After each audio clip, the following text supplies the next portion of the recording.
Bueno, de antemano agradecer esta invitación.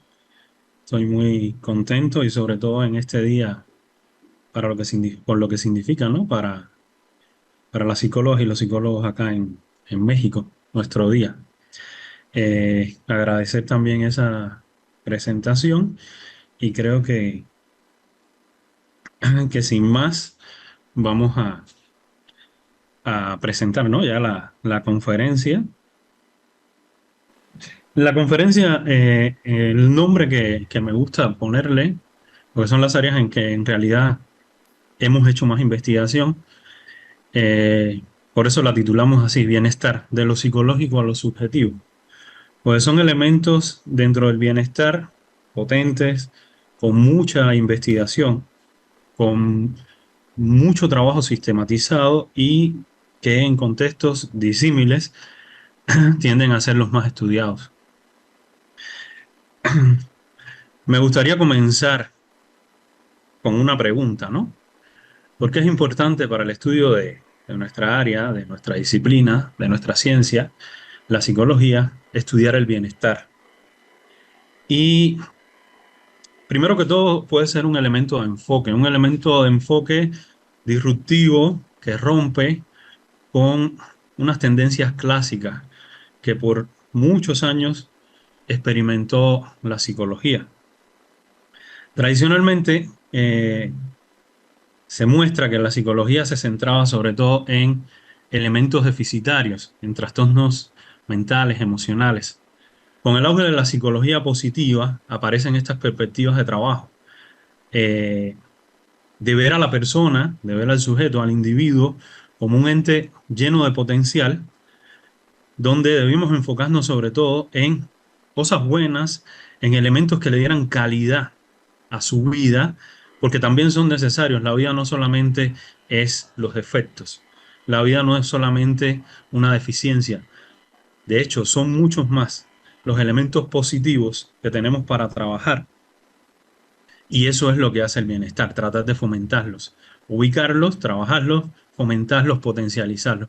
Esto es una propuesta de alguien que va a ser socorrido varias veces en esta conferencia, Martin Seligman, quien a finales de los 90, si bien ya desde los 80 venía trabajando estos temas, se afianza con esta propuesta que hizo que una serie de psicólogos importantes, connotados en la palestra internacional, empezaran a tomar desde una perspectiva epistemológica, ver la psicología así, la psicología de una manera positiva.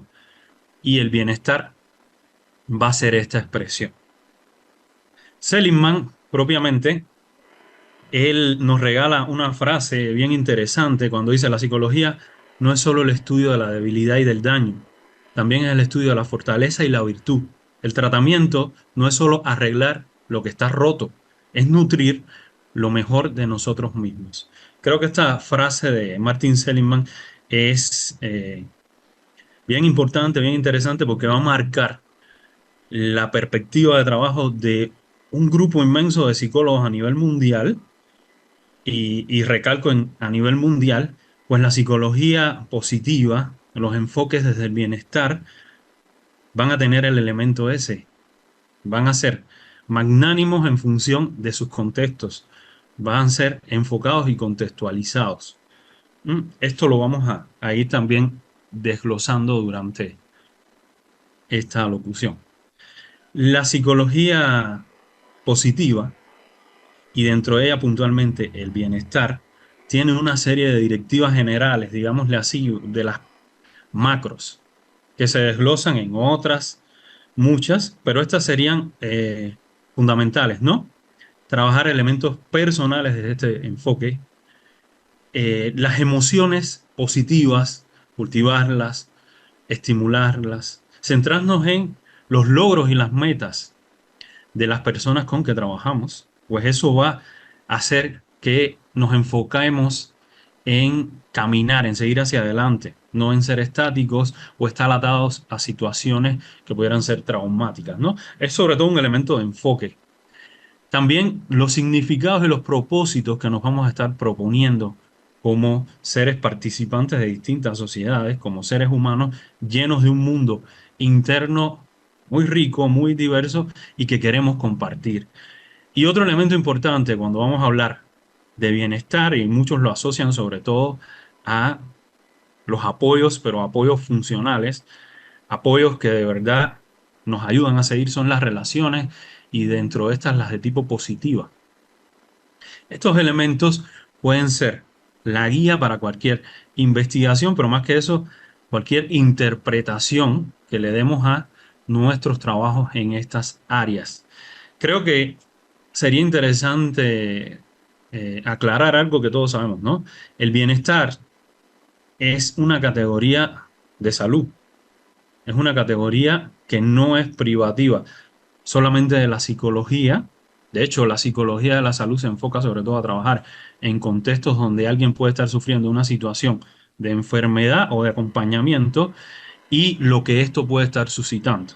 O sea, el bienestar puede ser trabajado desde diferentes perspectivas, desde diferentes ciencias y a veces esas barreras no, esos, esas líneas que dividen una especialidad de otra se vuelven ambiguas, en el sentido positivo, en el sentido de que es interesante poder trabajar con otras áreas y tener un idioma enfocado en esto, en elementos positivos de nuestra vida.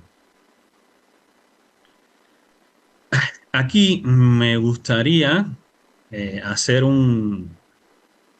hacer honor, ¿no?, a cuatro de las figuras fundamentales de la investigación dentro del bienestar para nuestras áreas de las ciencias sociales y humanísticas. Los que están en verde son con los que yo trabajo en el sentido teórico epistemológico. Los que están en rojo son referentes fundamentales también en el contexto. A continuación se los menciono. Por ejemplo, Ed Diner, como quieran pronunciarlo, se dice que es la personalización de los estudios de bienestar subjetivo. Su trabajo ya tiene 40 años en esta área.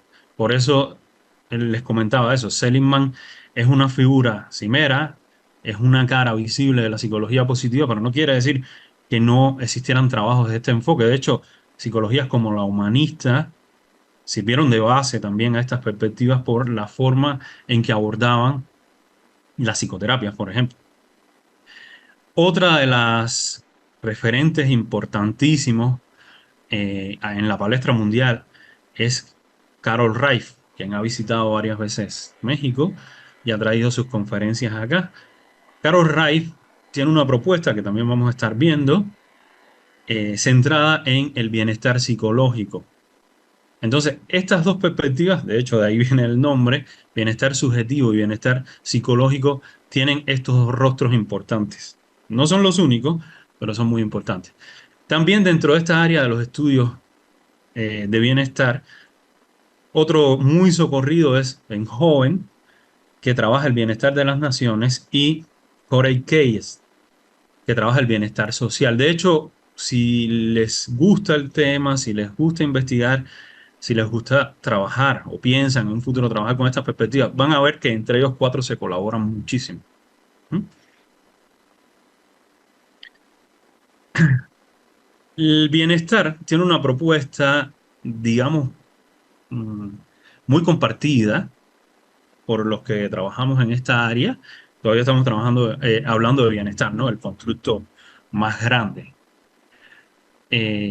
donde se proponen 8 dimensiones. 8 dimensiones bastante abarcadoras, no, no es falso esto. Las podemos mencionar: la emocional, la espiritual, la intelectual, la física, la ambiental, la financiera, la ocupacional y la social. Es bastante englobado.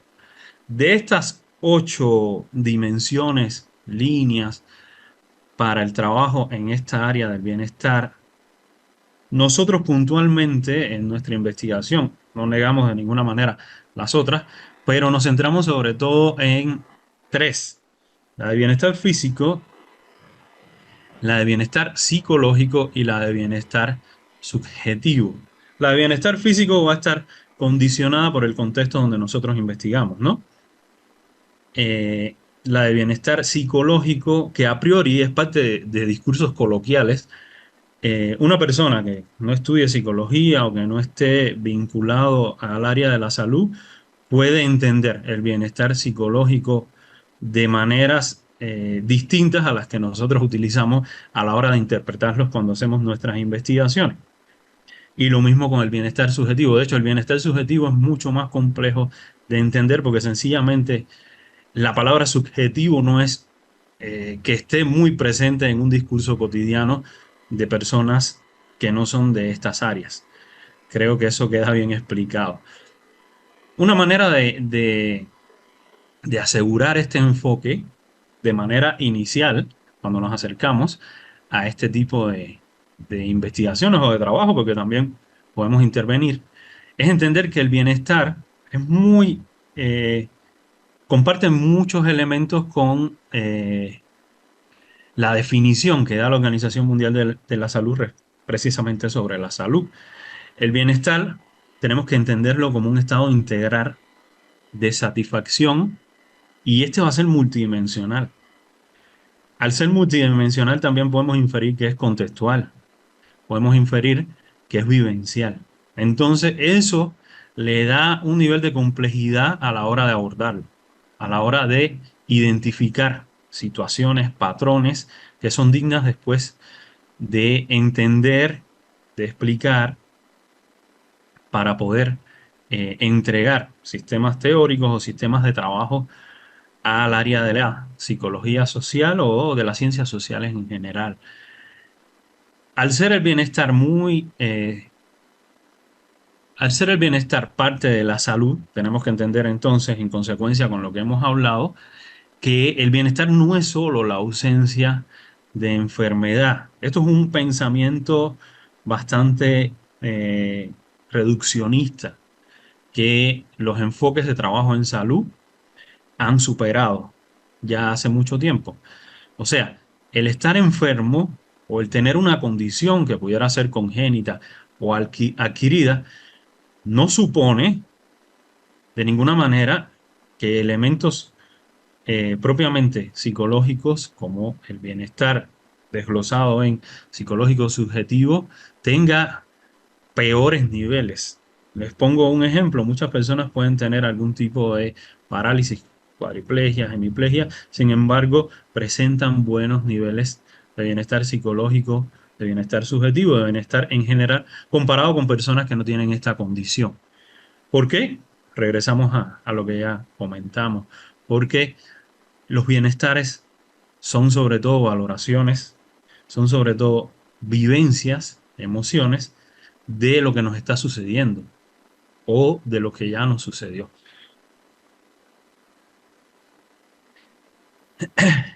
Y bueno, este señor, Ed Diner, es conocido en el mundo de la investigación, en el mundo de la psicología, como el doctor Felicidad. El doctor Felicidad, ¿por qué? El bienestar subjetivo, que es la línea que, como bien les comentaba, él ha desarrollado, y mucho, es algo que agradecemos, se entiende filosóficamente como parte de lo que se entiende desde la filosofía antigua griega, como el hedonismo, el placer, el disfrute. Y entonces, al ser sus investigaciones matizadas con este elemento, así se le ha conocido, ¿no? El doctor Felicidad o Happens. La primera publicación, vamos a hacer un poquito de historia, ¿no? Que, que propiamente comenta esta categoría de bienestar subjetivo aparece en 1974. O sea, ya estamos hablando de 50 años, donde la revista Social Indicators Research hace un artículo basado en este tema donde tiene un nombre más o menos parecido así, bienestar subjetivo o hedónico. Y se hace ¿cómo decir? Un juego de análisis para entender cómo la psicología se puede estar apropiando de un concepto filosófico que a priori todos buscamos. A todos nos gusta disfrutar, a todos nos gusta ese momento de risa, de relaciones ricas, alegres, de estar con personas que pueden ser nuestra familia, nuestros amigos, y pasar esos ratos que en todo momento nos hacen felices. 10 años después, o sea, en 1984, Dainer hace una publicación con el nombre La satisfacción con la vida y el balance de afectos. Esta publicación ya te está mostrando lo que van a ser los dos niveles de análisis que propone Ed Diner para estudiar el bienestar subjetivo. Y estos son elementos bien importantes. De hecho, en la historia se dice que Ed Diner estaba trabajando con adultos mayores y ve que el abordaje que se hace sobre estas personas es sobre todo en negativo, en deficiencias, en deterioro, y él descubre por sentido común en un principio que se estaba haciendo un mal enfoque. Un mal enfoque porque primero no se les preguntaba, casi que se les condenaba por su edad a ser personas que no eran felices. Algo que mínimo es incongruente. Dentro de estas dos propuestas podemos hablar, primero, que el bienestar subjetivo va a estar basado en percepciones y evaluaciones. Este elemento va a ser fundamentalmente cognitivo. Otro elemento ya de abordaje metodológico muy interesante, también que necesita sí o sí aterrizajes contextuales, es que incluye estudios de medida, o sea, de mediciones, donde no solo vamos a tener en cuenta las emociones positivas y que éstas indiquen que hay una ausencia total de aspectos negativos. De hecho, se habla de balances. Puede estar primando uno sobre el otro, pero no propiamente uno niega al otro. O propiamente dice, estamos disfrutando, emocionalmente nos sentimos muy contentos. Eso no quiere decir que no existan emociones negativas. Y por último, él crea este elemento que de hecho tiene varias pruebas, una prueba bien interesante, importante y muy aplicada, que es la incorporación de esta valoración de nuestra vida, que es lo que él llama la satisfacción con la vida o la satisfacción vital. De hecho, mucha gente confunde, y es lógico, se entiende, la prueba con el proceso de investigación teórico y práctico.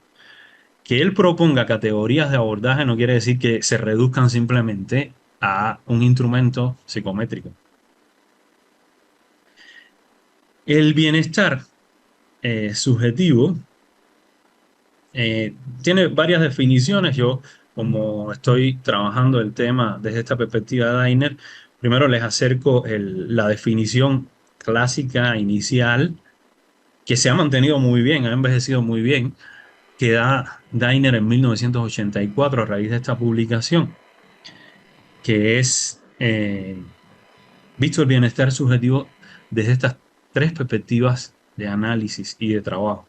La satisfacción con la vida, que va a ser evaluativa y por tanto cognitiva, y los afectos positivos y los afectos negativos. En, en esta confluencia va a estar la forma de entender el bienestar subjetivo desde esta propuesta.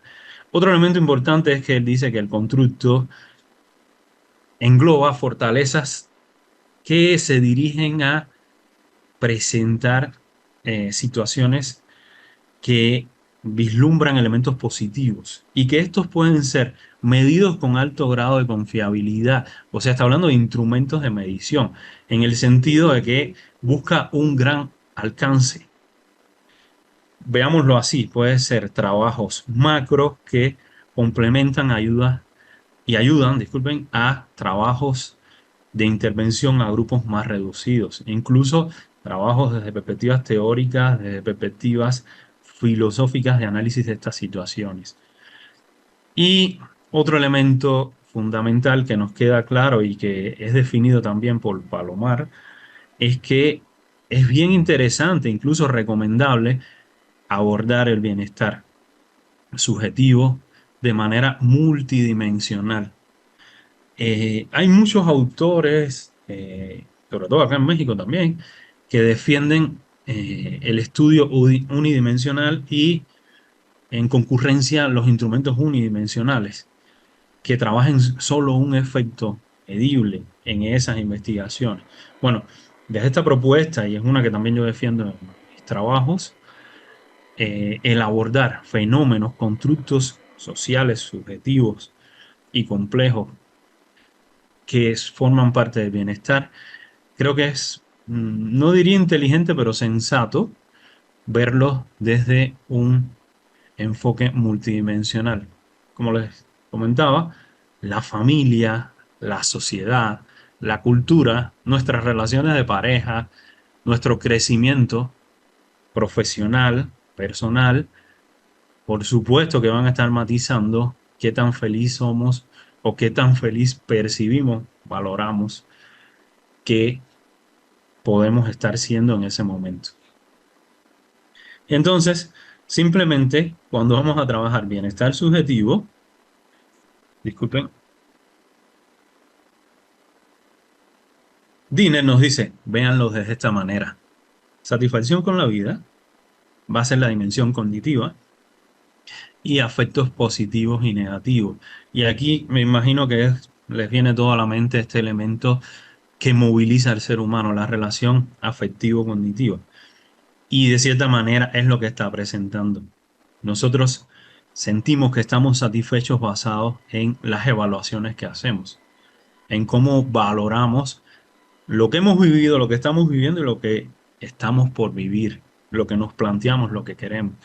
Y esto va a estar dado en la generación de emociones, basados en cuáles nos resultan agradables, cuáles nos resultan de rechazo. Pero aquí les explico, por ejemplo, tú puedes tener eh, como propuesta, me imagino que todos los que están acá vamos por ese mismo camino, obtener tu título, que formalmente dice que eres psicólogo, y después sucesivamente todos los niveles de especialización. Pero eso no está exento de que existan asignaturas que no te gusten. Eso te puede generar un afecto negativo. Sin embargo, no tiene que entorpecer tu bienestar subjetivo propiamente. Es una parte, es un elemento que estamos contemplando, que vamos a trabajar, que tenemos que superar y que nos va a dar una ganancia mayor, o sea, este título, esta felicidad de tener un objetivo cumplido, ser licenciado en la carrera que elegimos. Aquí le hago un desglose para que tengan un poquito más de ideas sobre este tema de las dimensiones del bienestar subjetivo. Si se fijan, los afectos positivos y negativos van a estar coexistiendo. Ellos son parte de, por lo general, son inversamente proporcionales, tienen una correlación negativa. Eso sí es real cuando hacemos investigaciones basadas en medición. A mayor presencia de uno va a estar disminuyendo la otra, pero ellos coexisten, ellos se deben. Y esta suma se asocia con la satisfacción con la vida, donde hay una serie de dominios que no son solamente estos, pero son, por lo general engloban de manera bastante bien una serie de factores que podemos contemplar a la hora de investigar el bienestar subjetivo. Por ejemplo, la familia, nuestro trabajo, cómo somos capaces de pasar el tiempo libre, el ocio. El ocio se asocia con elementos protectores de salud asociados a nuestra psique. El ocio y el descanso, el aprovechamiento del tiempo libre. Hago énfasis porque es bien interesante y muchas veces no lo comprendemos. Y vamos a ver a través de la conferencia que muchos de los problemas que tenemos a la hora de trabajar este tema es que no comprendemos en realidad el concepto y aún así lo vivimos, pero no lo hacemos consciente si se quiere. Tú puedes descansar divirtiéndote. Descansar no es dormir. Muchos piensan que es un descanso fisiológico, es necesario, muy importante, pero el descanso también se asocia a disfrutar, a pasarla bien. ¿Mm? Y no es por gusto que el que le sigue es la salud. La salud va a ser un elemento muy difícil de operacionalizar en cuanto a que cuando lo trabajamos tenemos que sí o sí buscar una serie de elementos que puedan abarcar un fenómeno que esté atacando o que esté propiciando mejores indicadores de salud. Otro elemento van a ser los ingresos, quédense con este. Otro elemento importante va a ser el estar satisfecho con nosotros mismos. Ahí entran una serie de unidades complejas. de la personalidad, lo que muchos conocen desde varias perspectivas como los autos, ¿no? La autoimagen, autoestima. Para muchos la autoestima es el amor propio. Y otro elemento importante, que categóricamente es social y que es lo que ha determinado a nuestra especie a través de la historia, es la relación con los demás. Esta no siempre tiene que ser positiva, pero esperemos que mayormente lo sea. Aquí le hago una graficación un poquito más abarcadora. Por ejemplo, qué afectos positivos son muy comunes y que no son los únicos que podemos encontrar cuando hacemos un abordaje en cuanto al bienestar subjetivo. La alegría, por supuesto, la euforia tiene varias lecturas. Vamos a hablar de esta explosión de felicidad que no llega a ser patológica. ¿Mm? La satisfacción, por supuesto, el cariño que nos generan o que podemos encontrar en distintas personas o contextos o en lo que hacemos. La felicidad propiamente, el éxtasis. Todo esto se asocia con situaciones que vivenciamos muchas veces momentáneas, muchas veces sostenidas. Hay lugares, hay personas que nos generan este tipo de afectos y eso es constante. Dentro de los negativos, vamos a ver culpa, vergüenza, la tristeza y está en el mismo renglón de la euforia, una tristeza que no tiene por qué ser patológica, esperemos. La ansiedad y la preocupación, estas son dos de las situaciones que más enferman o que por lo menos se asocian a más condiciones clínicas. De hecho, cuando estamos revisando manuales, vemos que la ansiedad es capital en muchas de las neurosis. El enfado, el enfado y lo que esto repercute muchas veces es un mal dominio del contexto donde estamos o, en su defecto, el no poder dominar el contexto en que estamos. ¿Mm? El estrés, que es una categoría muy llevada, de hecho es la que más sufre el lenguaje coloquial. Cualquier persona dice que está sufriendo estrés sin propiamente estar en esa situación. Pero bueno, se dice que es la enfermedad de la modernidad, se dice que es la enfermedad de este siglo, y lo que es real es que por desgracia tiene una fuerte presencia.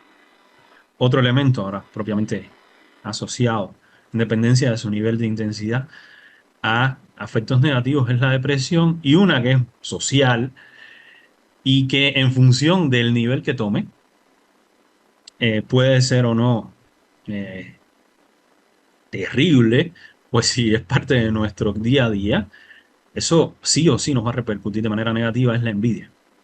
Dentro de la satisfacción con la vida, podemos entenderlo, desglosarlo, por muchos factores, muchos elementos, como por ejemplo el querer cambiar lo que nos está pasando. Esto ya es un discurso propiamente aterrizable hasta un contexto clínico, un contexto de salud. No tiene que ser solamente un contexto positivo de crecimiento, ¿eh? Esto es necesario que matice, que le dé color a nuestra vida.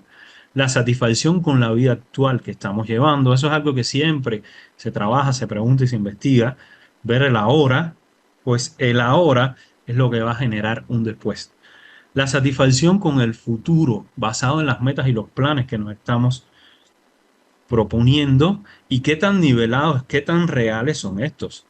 Y la satisfacción basada en cómo otros nos ven. Muchos pueden pensar esto como un rasgo narcisista, pero para nada. El tú ver que puede ser un ente activo de felicidad para otras personas, un ente activo de alegría, de buenos momentos, de apoyo, un ente activo a la hora de ser un referente, no solo como psicólogas y psicólogos, sino a la hora de dar consejos, a la hora de hacer análisis de situaciones determinadas, globales de nuestra vida, y que otros le presten atención a eso, también satisface mucho. Y bueno, los dominios más o menos son muy parecidos a los que ya les comentaba, ¿no?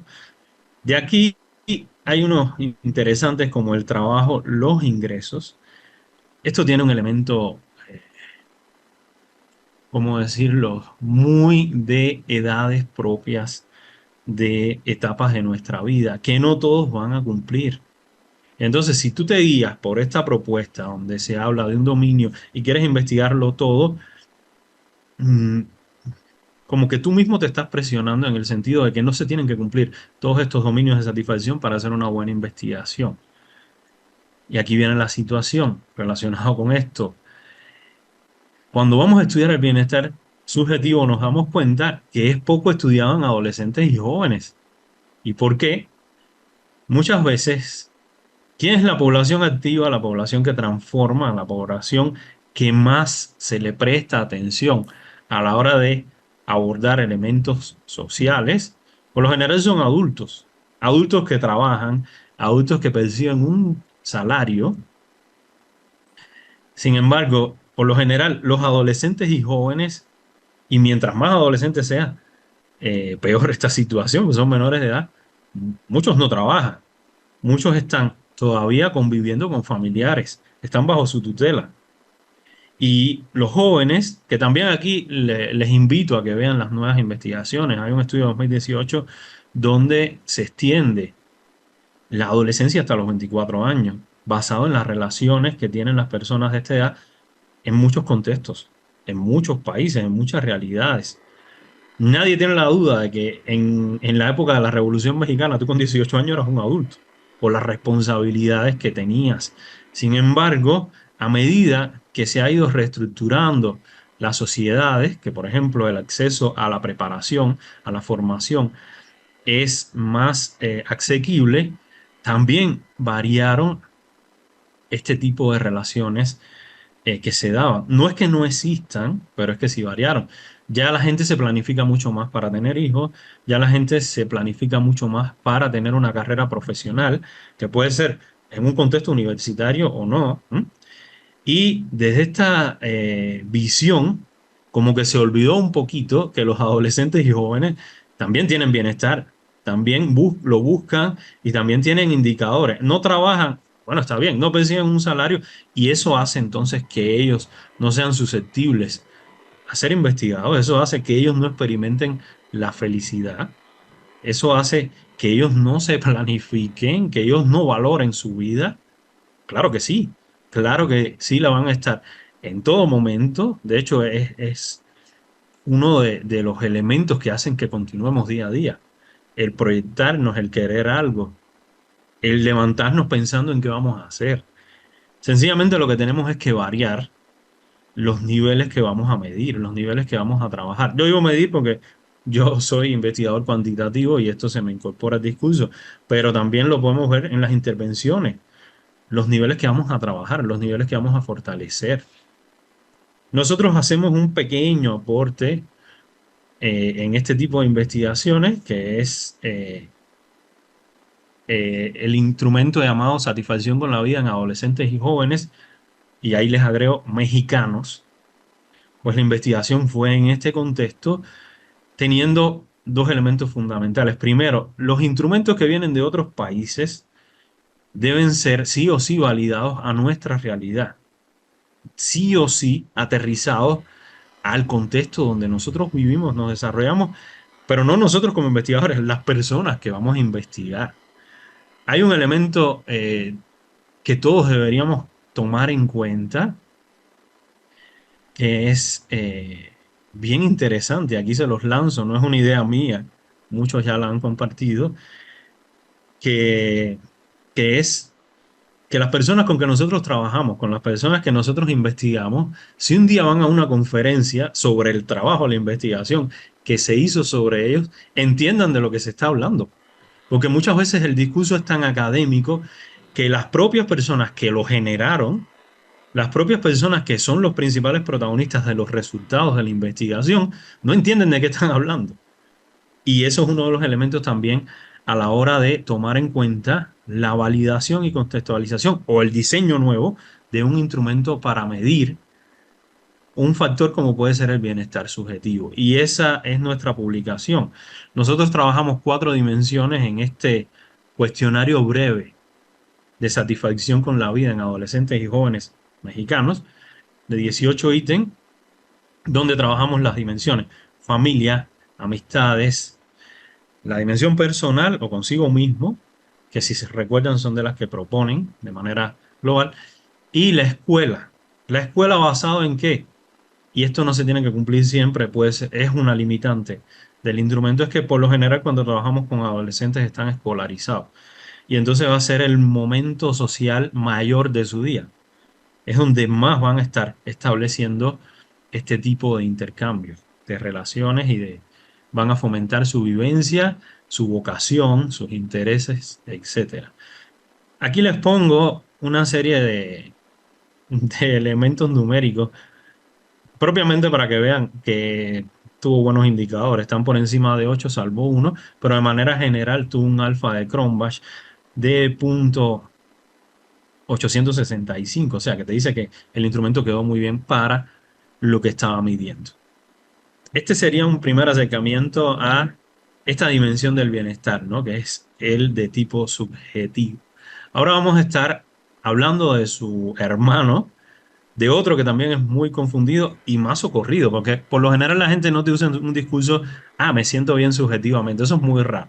Pero sin embargo, sí es común decir psicológicamente me siento muy bien, que eso se entiende y es algo que dice mucho, pero en el campo de la investigación tenemos que tener cuidado de cómo lo explicamos, porque hay muchas teorías.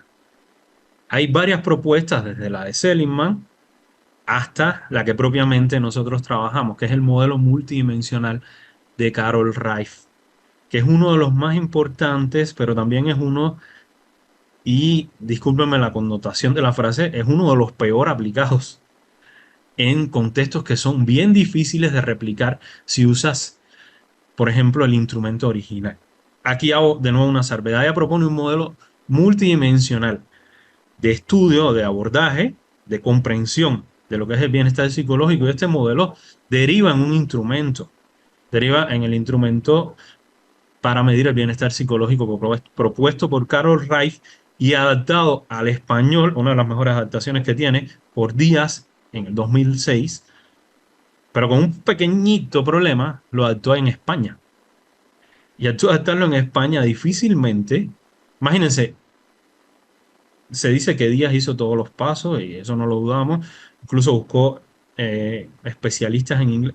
Uno de los criterios que se pide es cuando tú estás adaptando un instrumento que no es de tu idioma, que busques una persona que hable el idioma original pero que no sepa de tu ciencia, o sea, que no sepa de psicología. Eso es bien importante porque te va a dar una explicación libre de sesgos, por lo menos a priori, ¿no? Bueno, este instrumento queda bastante bien en España. Se trató de adaptar en Turquía, se trató de adaptar en China, se trató de adaptar en México y presentaba problemas de ajuste. Si un instrumento que tú traes de otro idioma, de otro país y de otro contexto no se ajusta, primero, en una investigación estadísticamente sustentable, ahí preocúpate porque la estadística te habla de manera cualitativa. Te dice, aquí hay algo que no comparten esta gente con los que generaron este instrumento. Bueno, ahí se los voy a estar recalcando un poquito, pero vamos a ver cuáles son las dimensiones que propone Carol Reif. Ella habla de la autoaceptación, las relaciones positivas con otros, los propósitos de nuestra vida, nuestro crecimiento personal, un enfoque hacia el futuro, el control ambiental, y aquí viene el problemón, esta es la dimensión que por lo general no ajusta en otros contextos o en otras sociedades como la mexicana, la turca y la china, que en principio son sociedades colectivistas. Sin embargo, en donde se diseña el instrumento en el norte, en Norteamérica, se piensa que hay una visión diferente de nuestra vida. Muchos dicen, no, el individualismo, no creo que sea tan así, o que por lo menos sea tan ligero ese análisis, pero lo que sí es real es que hay diferentes maneras de entender la vida social. Y otro elemento importante va a ser la autonomía. Carol Reich, con esta, pueden ir leyendo de qué van cada uno de estas 6 dimensiones que fortalecen este modelo, pero yo les digo, este modelo en realidad, su gran aporte es que te está diciendo que el bienestar psicológico te lo generas tú, que es una dimensión activa, que es una dimensión que sí o sí necesita modificar tu contexto. En él va a estar tu preparación, del tipo que sea, en busca de tu vocación, de tus objetivos, de dominar tu contexto, y aquí le explico un poquito por qué no, yo creo que no ajusta, pero quédense con esto. El modelo multidimensional de Carol Wright te habla de adaptación, te habla de que nosotros debemos ser activos, que pueden existir contextos diferentes, novedosos, incluso para lo que nos preparamos, y estos pueden generar algún tipo de situación que entorpezca o no nuestra adaptación, y eso va a estar incidiendo en nuestro bienestar psicológico. Alguien me explica, mi director de investigación en la Universidad de Guanajuato, él, una de las valoraciones que le da a que nosotros en países como México tengamos problemas con el dominio contextual, y todo lo que significa esto es que la sociedad mexicana vive mucha incertidumbre en cómo nosotros nos vamos a proyectar hacia el futuro. Nosotros, por lo general, nos cuesta mucho dominar qué es lo que se viene. Sin embargo, en sociedades como la estadounidense, un ejemplo sencillo, bueno, sencillo no, es bastante complejo, pero es parte de su realidad, es que cuando tú vas a estudiar en la universidad, tú antes de entrar, tú sabes el préstamo que te van a dar, cuándo lo vas a pagar, en qué tiempo, y si te es factible o no. Eso es un dominio contextual con proyección futura.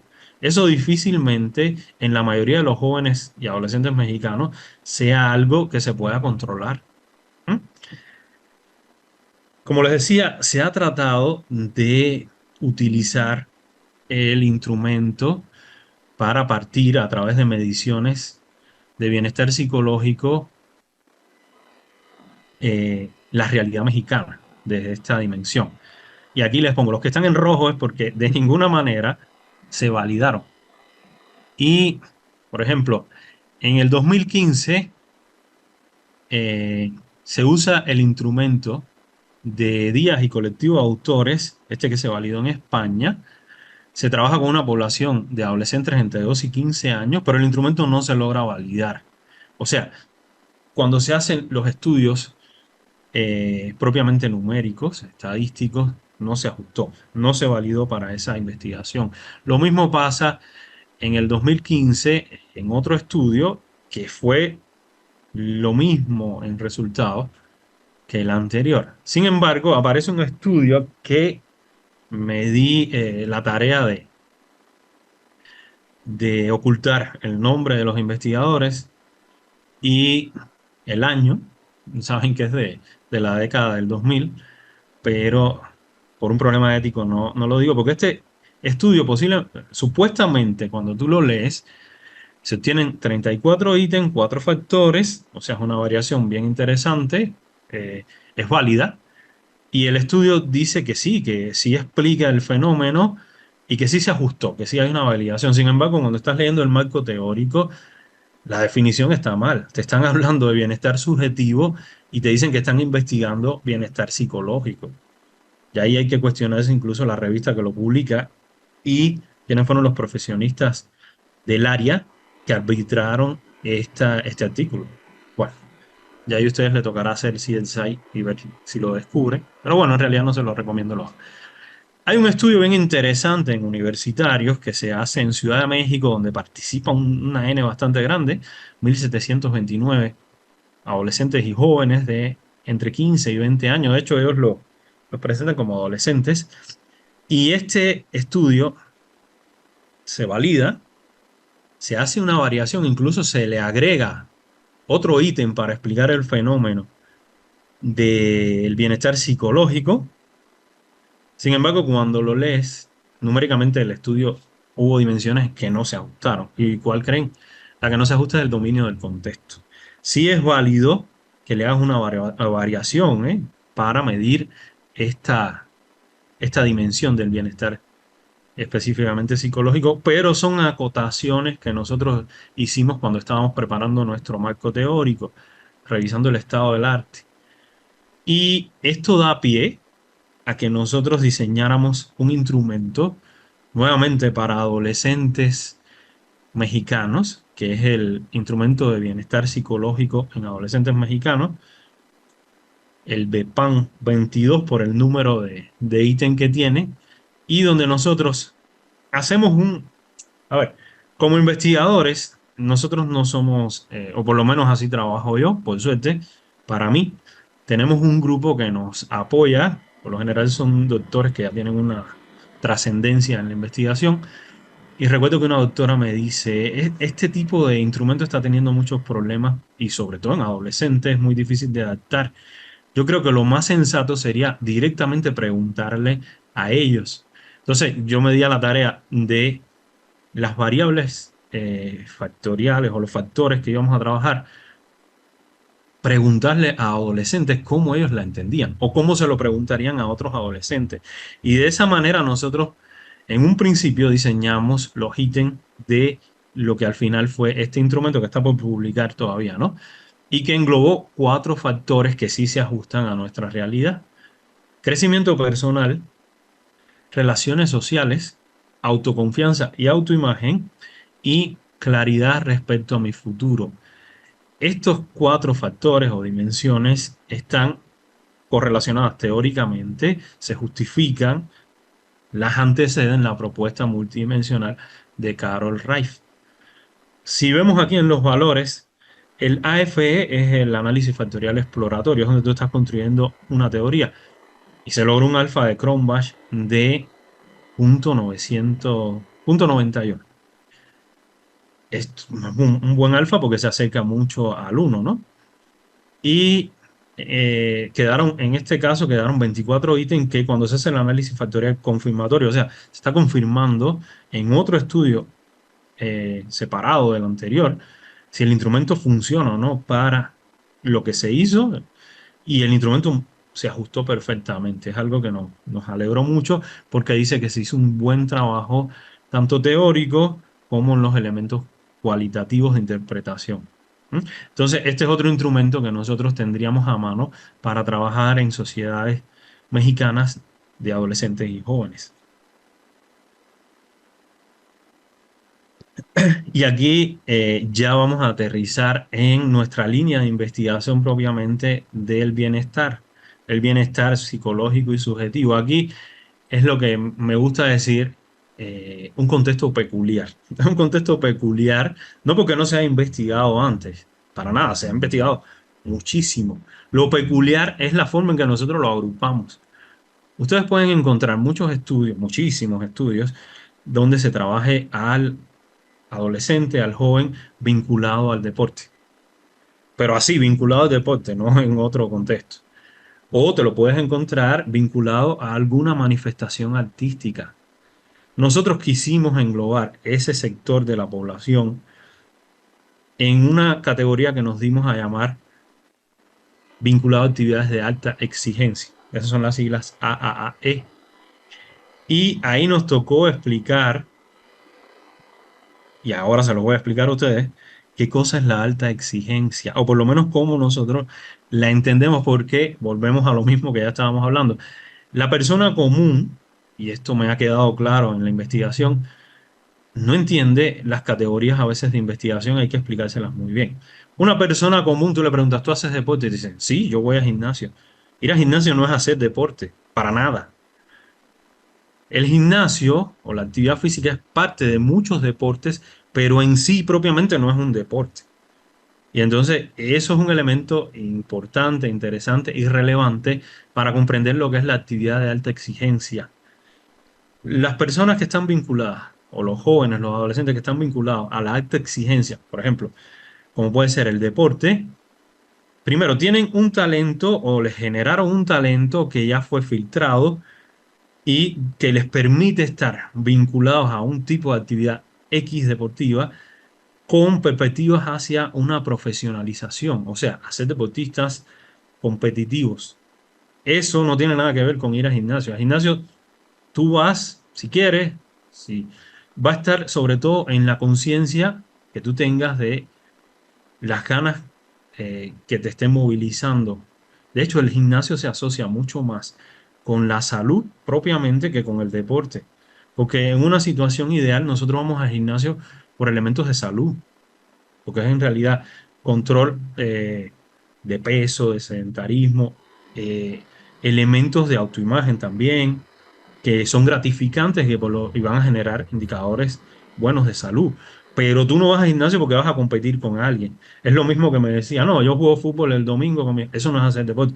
Estás practicando un deporte porque tiene una serie de reglas, pero en sí no es deporte. Tú no compites, tú no vas a ser un, un- un profesionista de esa área deportiva. Lo mismo pasa con las artes.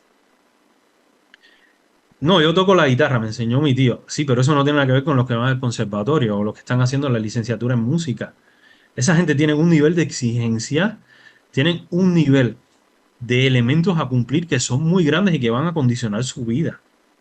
Por eso digo, es un contexto peculiar, porque toda medición que tú hagas ahí, toda investigación sobre el bienestar, siempre va a estar repercutiendo la actividad que hacen y al nivel de compromiso que lo hacen. Trabajamos con adolescentes y jóvenes, ¿por qué? Porque los adolescentes y los jóvenes ya tienen un desarrollo moral que les permite comprometerse con lo que están haciendo. Un niño no, de hecho, cuando tú trabajas estos temas, más allá de que hay carreras musicales que empiezan muy temprano o deportes que empiezan muy temprano, no es la media.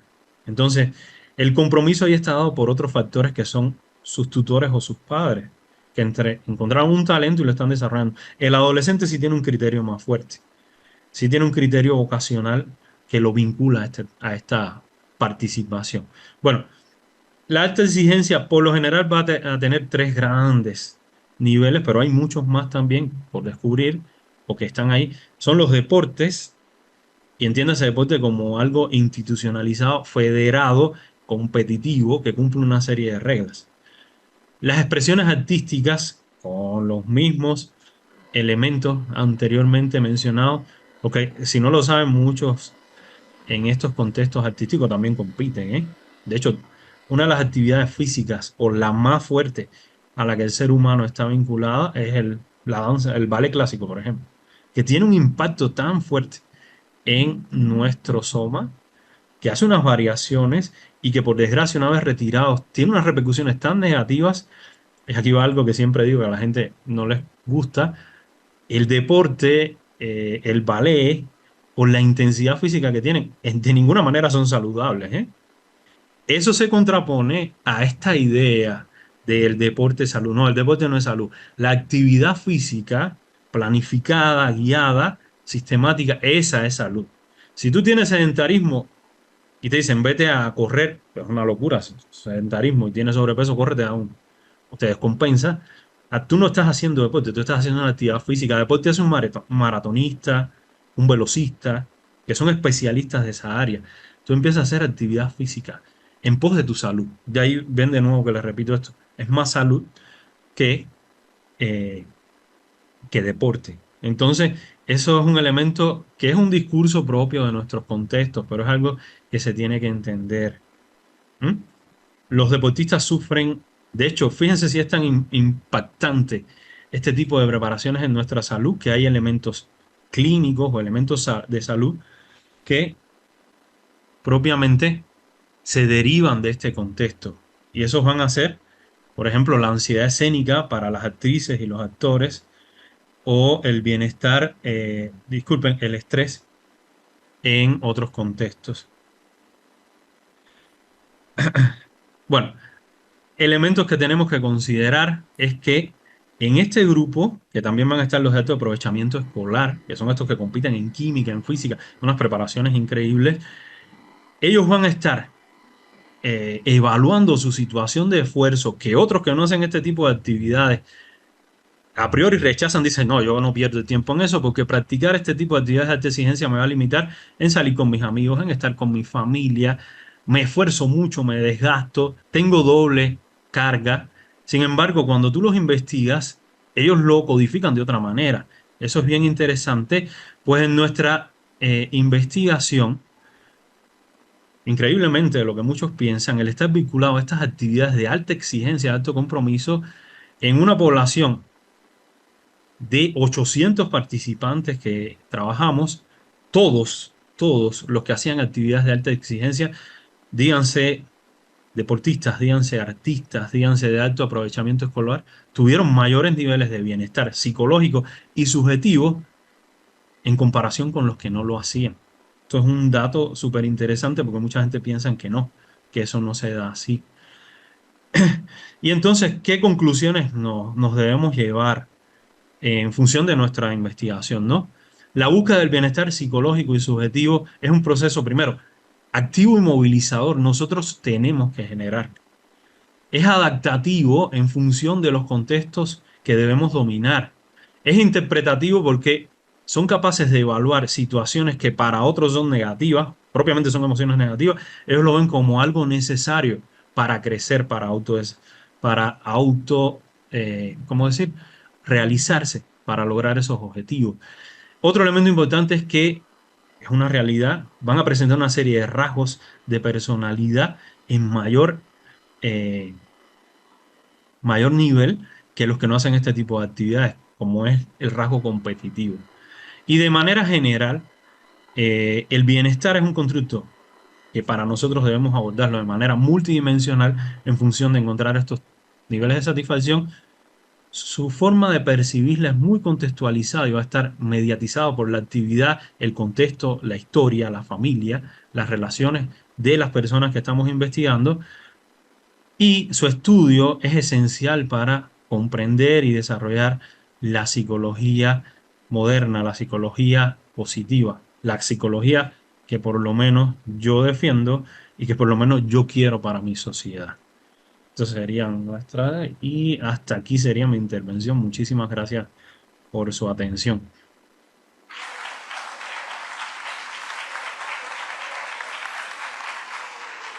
Hola maestro, buenos días. Yo tengo Buenos una días. pregunta. Seguramente ya has de haber escuchado la frase que se dice mucho en inglés, ¿no? Ignorance is bliss. Ignorancia es felicidad. ¿Qué relación crees que tú tienes o cómo crees que se conjuga con la sensación de bienestar? Mira, esa pregunta es muy... Primero, la frase es muy agresiva. En enfoques positivos tratamos de evitar eso, ¿no? Pero bueno, son riquezas de los lenguajes. Vamos a estar ahí. El giro lingüístico es algo que enriquece la comunicación y no lo podemos negar. Uno de los temas que nosotros trabajamos, digo nosotros porque no soy yo solo, hay varias personas conmigo acompañándome y apoyándome, es, como les comentaba, contextualizar lo que vamos a investigar, operacionalizar las variables que vamos a trabajar. ¿Esto cómo se traduce? Que las personas con que vamos a trabajar tienen que entender qué es lo que se está investigando. Y se lo tenemos que explicar de la manera más plana, más ligera, si así fuera el caso. El discurso de una persona, no tiene que ser psicólogo, de un profesionista va a ser más rico, va a ser mejor y va a tener mejores resultados en función de cómo se adapta a los contextos de trabajo. Tú puedes trabajar, por ejemplo, un elemento que afecta mucho al bienestar, que es el burnout, que la gente no entiende de qué va el burnout y que, por desgracia, en contextos de salud, donde hay personas muy preparadas, es donde más se da. Pero sin embargo, el burnout se puede dar en trabajadores agrícolas. Si tú no le explicas a un trabajador agrícola que eso, primero, a veces no tienes ni que decirle que es burnout. Le hablamos de, te sientes mal, te sientes bien, todo te genera emociones negativas, te sientes triste cuando vienes a trabajar y es algo que llevas tiempo viviendo, y ahí le digo viviendo, no vivenciando, es para que él entienda que está enfermo, que tiene una condición que se está sosteniendo en el tiempo y que lo está afectando. Entonces, el discurso tiene que ser adaptativo. Más allá que cuando tú lo das en un auditorio, ojo, tiene que entenderse para todos, pero no se limita a que tú utilices categorías. Por eso se hace esta operacionalización. De hecho, los trabajos de intervención eh, se recomienda mucho que sea el de tipo de participación-acción, porque lo están generando las personas con que tú trabajas. Y ahí te vas a encontrar nombres para tus categorías que no son nada académicas.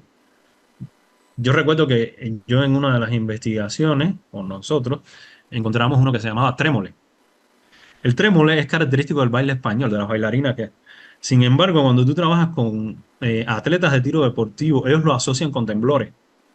Y eso es relevante y es algo que tenías que incorporar después al discurso para que te quedara mejor los resultados que ibas recogiendo. En cuanto a la frase de que la ignorancia te puede hacer más feliz, también hay otra que dice que el conocimiento da miedo, pero sobre todo te habla de dominios cognitivos, de formas de interpretar tu vida y lo que te hace feliz. Por eso las comparaciones, tú puedes comparar personas que viven en condiciones rurales con personas que viven en condiciones de ciudad, pero te es muy difícil encontrar un punto medio real. Por ejemplo, categorías como el IQ o el coeficiente intelectual es muy difícil de aplicar en sociedades africanas donde la educación tiene muchos problemas. Sin embargo, tú no puedes decir por eso que esa persona no es inteligente, porque ellos saben hacer, en función de la adaptación que han generado históricamente con su medio, su contexto, muchas más cosas, digámosle, prácticas, objetivas, que a lo mejor un matemático con una medalla de McKinney no es capaz de hacer. Sabe mucha matemática, lo sueltas en el medio de un campo, de un bosque y se muere. Sin embargo, este que no sabe matemática sigue viviendo muy bien. Entonces el problema es contextual. El problema es de operacionalizar y descubrir mm, elementos de investigación que tributen al bienestar o al crecimiento personal. Esa es mi opinión y así más o menos es como lo trabajamos, ¿no? No sé si me expliqué o respondí tu pregunta. Pues lo que yo entendí de la conferencia fue de que la felicidad es subjetiva, ¿no? Como decía. Pero ciertas cosas que pasan en la vida de una persona definen si va a ser feliz o no, o si le va a pasar algo malo o no. Ciertas cosas que yo entendí, que la felicidad no solo es, ¿cómo decirlo? No solo es práctica, sino también de las emociones. Pero usted cómo ve cómo podría definirse una persona autorrealizada. A ver, mira, primero la autorrealización, que es una categoría que nos hereda, ¿no? El humanismo. Primero, nosotros trabajamos con la propuesta de Dainer, que lo que les quiero, no es la única. Para mí, para las personas que me apoyan, es la que más se ajusta a nuestra perspectiva, porque es muy sistémica, tiene una teoría ya bien afianzada, muy fuerte, que se contrapone, por ejemplo, a otros estudios que parecen más de autoayuda. A mí, en lo personal, no, yo no soy muy dado a las autoayudas, no es algo que critique en el sentido de lo personal, pero yo no la trabajo, yo no lo veo desde ese enfoque. Si ustedes revisan la literatura, hay otras formas de abordar el bienestar subjetivo propio. El bienestar subjetivo es el nombre feo que tiene la felicidad para la psicología desde la propuesta de Diner. Pero no quiere decir que eso sea 100% la felicidad. Es la forma en que lo vamos a entender y la vamos a abordar. Y como bien tú comentaste, Diner dice, la felicidad se valora, eso es satisfacción con la vida, y se siente. Esos son los elementos afectivos, tanto positivos como negativos, y que nosotros podemos ser felices aún vivenciando, siempre en menor intensidad, elementos negativos. Que ahí se me olvidó decirle, uno de los instrumentos que más se usan es el PANAS. Bueno, yo te estoy dando una forma de entender desde la academia, desde la investigación, la felicidad. No te estoy diciendo que sea la única. Te estoy diciendo que es la más sistémica y es la que más teoría ha desarrollado. ¿Mm? Es lo mismo con el bienestar psicológico. Hay muchísimas propuestas, hasta Seligman tiene propuestas de bienestar psicológico. Pero en último caso, quédate con que la felicidad es momentánea, es una construcción social que para muchas personas va a ser intensa, o sea, va a estar primando lo emocional, pero para otros va a ser construida en la relación de que nosotros valoramos que algo nos está quedando muy bien y eso nos hace sentir felices en esta relación. Pero sí es momentánea, sí es histórica, tú tienes recuerdos felices, tú tienes un momento de vida ahora feliz o tú te proyectas hacia algo que crees que te va a hacer feliz. Eso es muy difícil de abordar, de escribir y de publicar. Por eso este tipo de investigación te da una serie de parámetros que ya se re que te investigaron y un grupo de investigadores dijeron, ah, sí, estamos de acuerdo con eso. pero en la concreta se ve muy feo lo que nosotros entendemos como felicidad, por lo menos como lo explicamos, más bien. No sé si te gustó mi respuesta, si te hizo feliz, ¿no? eh, leer pues el certificado de agradecimientos a mi querido amigo, hermano de la vida, Marlon. Después les comento él. Entonces, Universidad de las Californias Internacional otorga el presente agradecimiento al maestro Marlon Fran Espinosa Requesens por presentar la conferencia Bienestar Psicológico Subjetivo en la modalidad virtual en el marco de la 7ª Semana de Psicología de la UDCI. La llama de la sabiduría siempre vive. Tijuana, Baja California, 20 de mayo del 2004. Firma nuestro rector Antonio Garrido Vilches.